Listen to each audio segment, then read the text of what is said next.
What I'm saying is, you have to think about what's really important to you in your harping. You have to learn the fundamentals so that you can play the harp.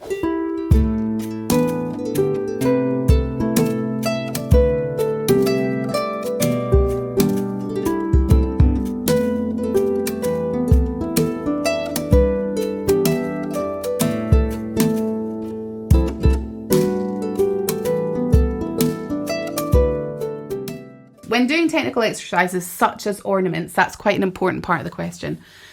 Is it really necessary to practice them also with the left hand? I know in an ideal world, both hands would be equally skilled, but as adult beginners, do we want to spend practice time on a skill that will rarely, if ever, be needed? If I'm overlooking something, please set me straight. This is such a good question, because the true answer to it is, the very simple answer to it is no. You don't have to do everything that you do in your right hand in your left hand. You don't have to do that.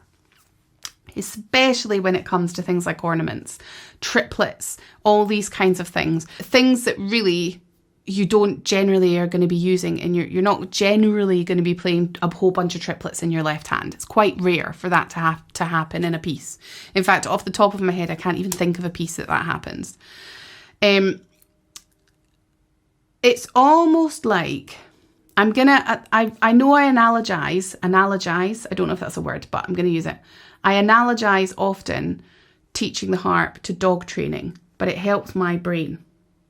So, the truth of the matter is that you have to decide what is really important to you in your harping. And my example of this is my dogs barking at the hoover. My dogs bark at the hoover. I could train my dogs not to bark at the hoover, but I only want to spend time training stuff that I really want to do with my dogs. I have limited time with my dogs. And I want to train essential things like don't bite that person, come back when you're called. These things are really essential. I have to have those things trained. I also want to train some cool little tricks because it's fun, like give a paw. That's cute. And I want to train stuff for agility because that's my hobby. So I have to train skills that allow them to do agility with me because that's my hobby. The dogs barking at the hoover isn't ideal, and it generally happens, well, it should happen every day, shouldn't it? But I'm just saying, it maybe doesn't happen every day. But I can just put them in another room.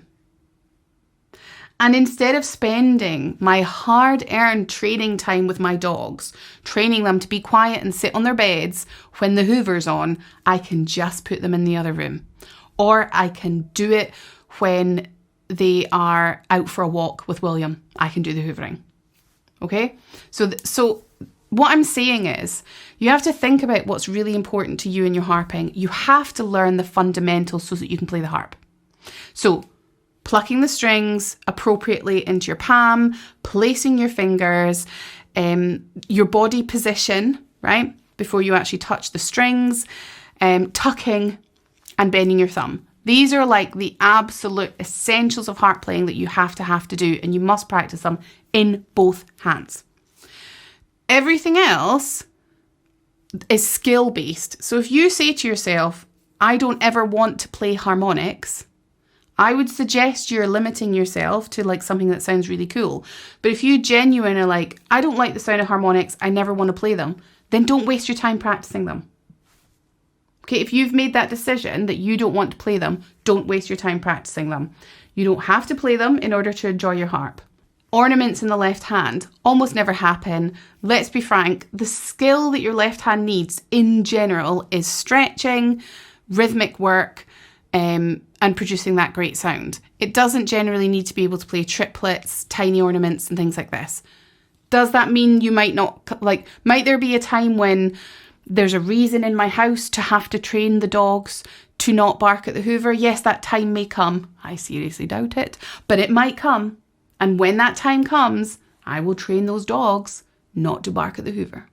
And when that time comes for you where you're learning this piece with those ornaments in the left hand, then you can do that. But you have to choose how to wisely spend your time at your harp. Just like my dog training is my hobby that I do in my spare time, as if I've got tons of it, your guys harping for most of you is your hobby.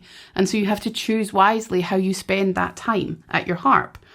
And yes, sometimes you'll have to do things that are maybe not super fun, but you'll really understand the benefit of them. And often in lessons, I'll be like, you really should try and do this, this, and this because it's really beneficial to you. But little things like that, you absolutely don't have to do it.